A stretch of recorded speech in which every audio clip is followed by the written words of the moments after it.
yeah, he didn't really give me the time of day, and I kept hounding him, and then eventually, I was just in it at that time, and I was like, wow, pad holding is really fucking cool. And I was Yeah. like, this is also a very skilled and finessed thing. So I developed, while I was developing my own boxing, I was developing my pad holding, and I wanted to get really good at holding pads. I wanted to be the best female pad holder you could find. That was what I wanted to. So then I started taking on boxing clients, and I was working on that. So I kind of like, it was kind of doing this, but one of them I just sort of started doing more because, it was my day-to-day work, and I was involved in it all the time. And I ended up meeting a girl named Jamie Ward. She was a professional boxer that at the time that I was in the same gym as her S&C coach when I was training as well. So I used to kind of like, stalk her. I was like, she's so cool. I want to be like that. And she has no memory of me being a creep in the corner, but I was like, that girl is the coolest, and I want to do that too. And then eventually down the road, I ended up, I have a degree in nutrition, so she actually hired me as a nutritionist. Um, Oh, and it was like a crazy thing, just sitting across from the table from this girl that I had been idolizing for like 5 years. And we had a chat, and then, I did some programming for her, and we both looked at each other and had a very adult moment of, do you want to be friends? It's like, yeah, like, it was great. And she ended up coaching me, and she ended up bringing me to the original boxing club that I kind of didn't get the time of day from at the time. And I took my first fight on 2 days' notice.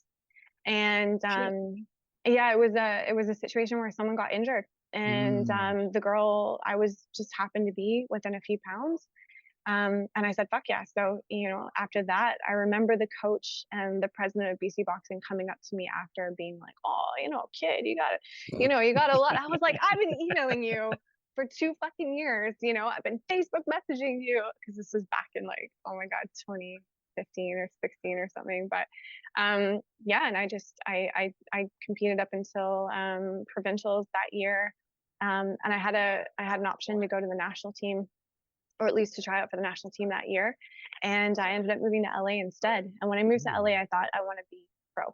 That's what I want to do. And Right. then all along through that whole process, I was coaching, you know.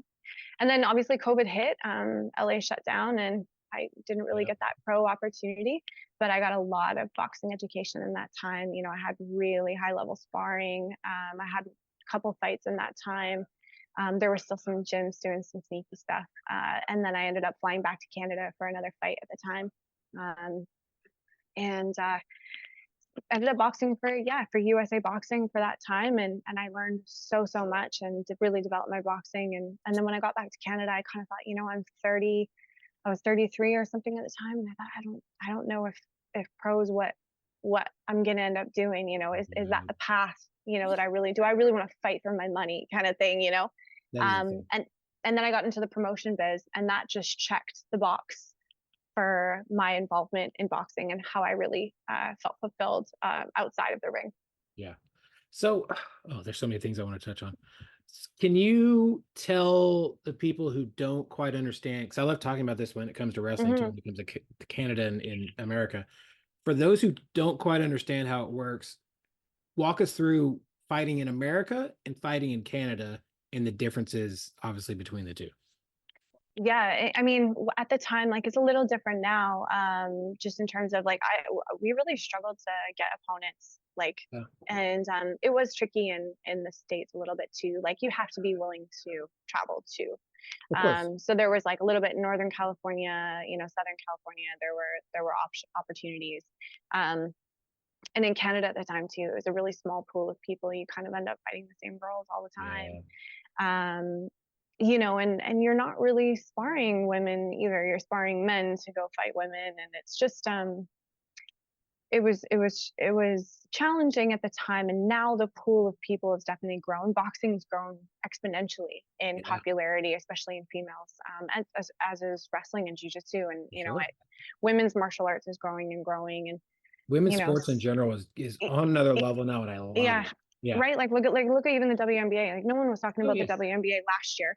At all. you know so yeah, so it was kind of difficult on both sides. But when I went to LA, the volume of people available Yeah. for good sparring, opportunities to fight, and it was just bigger. It was just more established, and I really found that there was a lot more different styles I was exposed to in the States, Right. because you've got, the Mexican influence, Mhm. and then you've just got people that have had more experience. There weren't a lot as many fights to have in, Pacific Northwest as there were in Southern California, and so you'd Yeah. have you'd have sparring partners that had a lot more experience. Right. And I imagine you had people from other countries too, obviously Russia and anywhere in the Europe world coming over to, especially like you said, LA. Like that's the Yeah, epicenter for so many things, especially it's the New York of the West Coast, but way absolutely. nicer, and the weather is so much better, and everyone's not living on top of each other. Yeah, It's absolutely. I did, there was a pro, from Australia, I remember sparring. I don't think I ended Mm, up sparring any, Russians or anything, but yeah, I mean, in men's boxing, there were tons of Europeans there. yeah. And that European style, gained a lot of, popularity, like, the footwork, the Bivol style, the Lomachenko style, which is almost like an evolved amateur style. It's like got the amateur Mm, level of movement and angles, with sort of the pro pocket game, and that became really really popular. So people are learning from guys like that, and you would see a little bit more of that style. But yeah, just a ton of influence from the boxing, and so many more clubs.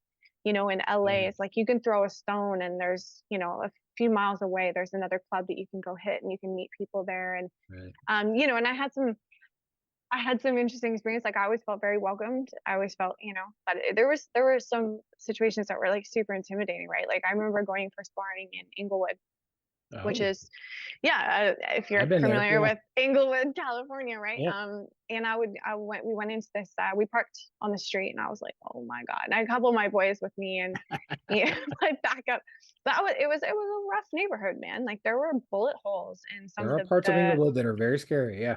Absolutely. Like, and we walked into this club, and it was just all Latin American men and Mhm. African American men. And I was just like, where's the chick? I'm sorry. Like, this is just all, and I'm not someone who's, I've been in boxing clubs, and I've been around weightlifting and sports and everything. So I'm very used to being one of the only, if not the only female in the gym. But this was just a different energy. Yeah. It was like who the fuck are you kind of energy, right? Right. Anyways, I Why the end up fuck are walking you in. here?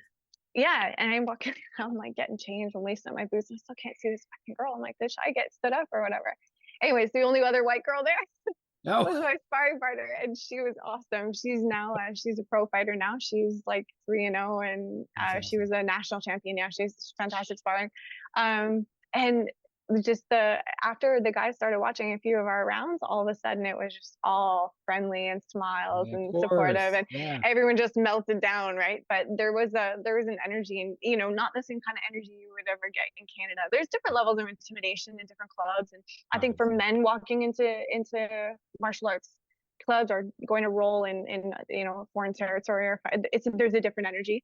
Yeah. Sometimes things can escalate really quickly, and it becomes a dogfight. And obviously, they're a little bit nicer. Like, if it's a woman, there is a little bit more room for that. But you feel it's a different energy for sure. Exactly. Now, Yeah. I had read that you had uh, been around or maybe even sparred with Freddie Roach. What is your Freddie Roach Yeah. story? Yeah. So I went into wild card. So a good friend of mine, are you familiar with Julian Chua? He's a really Sounds prominent familiar. young coach right now. So Yeah. he's Bival's coach, Okay. Dimitri Bival, and he's worked with like Scrappy, who I think Scrappy just won his last fight. He just had a birthday or something. And yeah, Julian is definitely on the premier front of young, up and coming coaches with a real evolved style, excuse me. I love it. So Julian's getting a lot of popularity. So my friend was good pals with Julian Shua. And so we were like, oh, let's go to Wildcard and train with Julian. And at that time, Manny Pacquiao was in town training downstairs Oh, for a fight. So it was cool. We got the opportunity to kind of go down into the part you can't go into, right. and check that out. And I met Tyrone Woodley that day, and Oh, it was just like whoa. such a wild experience. I'm just this Canadian girl just walking in Yeah. a wild card boxing. It was a dream come true, and so I started going like pretty much all the time, and I would just work my ass off. And it's a really interesting energy in wild card. There's like, there's a bunch of coaches who all are, former world champions or former national champions or former pros or, old boys in the game. And they kind of just sit on the end of the ring and watch all the people on the bags. And then they sort of petition you to come and work with them if they think, you're good. Oh, so it's like The It's Boys, but with boxing. yeah, yeah, exactly. And so I was getting, like a few coaches were kind of talking to me at the time, and I just became known as the Canadian. So Freddie would always greet me as the Canadian when I came in, and I got to do a little pads with Freddie, and he's a really Wow. just kind guy. And then I think about 6 months later, I cornered a fight, and Freddie was cornering opposite me, and it was like a celebrity kind of Yeah. boxing thing. And his fighter was DJ Ruckus, and they basically like they basically hired Freddie to come in and corner him. Of It's course. a lot Yeah. of I think Martin Sheen walked out with it. It was all just a bit I of a love it. sideshow, but Yeah. I was in the dressing room with Freddie, and he was just like he just leaned in. He goes, "I don't even know why I'm here," For that and we payday. had, That's exactly why he's there. exactly. And I was like, "Hey, I get it, but you want to take a picture?" We Yeah. just took a picture. Yeah, it was good. Well, so as someone who has been on both sides, obviously, you work in the bags and then you obviously work in the pads as well. Mhm. What did you kind of pick up from both sides being around him? Because like he is just like legendary status of trainer and pad holder when it does come to the best of the best when it comes to boxing. Yeah, I got the opportunity to work with some guys that were influenced by Freddie and by other guys in the game, and that was just high level pads. So I learned a lot. I learned a lot from a guy named Josh Pollitt. He was coaching at Trinity Boxing Club at the time, and he was my coach for my fights there and my fight when we flew back to Canada. And just ended up being a great friend. And he is very, very good, very high level. And I learned a lot from him. And I would say it was definitely more of a Cuban influenced pro style. So Oh, some of his tricks I've stolen from my own. And and then Julian obviously working around Freddie, like very, very good pad holder. He takes a ton of initiative, and he works on his own game. He's always watching and reading and learning. So I feel like with that, it's like a real top down sort of trickle of yes. the old school boxing meeting the new school guys and girls coming into the sport, and everyone's just getting better and better. And I was really lucky to be able to sponge up as much as I could, from both being the boxer, and then being the coach, and then hopefully take that and teach other people the true skill, and help them fall in love with boxing as well. Right. Yeah, because as much as people want to be on the other side, like hitting the pads, like being the person holding the pads is crucial. And if you're not doing it properly, like you're doing more harm to them than anybody else. Well, you just get to a point too, it once you get to a certain skill level in boxing, you really can't you really you really can't work with some people, like some Yeah. pad holding is a skill. And there is a difference between good pads and bad pads, Yeah. and it's very apparent. And yeah, you just get to a certain point. If you want something out of it, you have to work with high level people. Yeah. And then there's pads for fun and flow, and there's pads that are built for conditioning. There's pads that are built for reaction, and there's pads that are built to simulate more of like what an exchange would be like. Yeah. And there's a coach here, Tarek. He had a very good application for making pad work simulate that of an exchange in boxing. Oh, He would always say first line of attack, angle, change of position, second line of attack, third line of attack. And it was very much from that sort of high level amateur style, but constantly angles and turning, they're very that Usek style, turning someone around their lead foot. yeah. And his pads were built to simulate what an exchange would be like. And so I think that once you're starting to work with people at a higher level, like that is the type of pads you should be focused on, is more realistic, more defensive, more simulated, and less just kind of for fun. But of course, there's always a little bit of tire pumping that's Of kind of course. comes with that style of pads too. So when you're Yeah. working with Gen Pop, they want to feel cool, and there's little bits of that you can weave in. But I've always tried to stay true to the sport. I've always tried to when I coach people.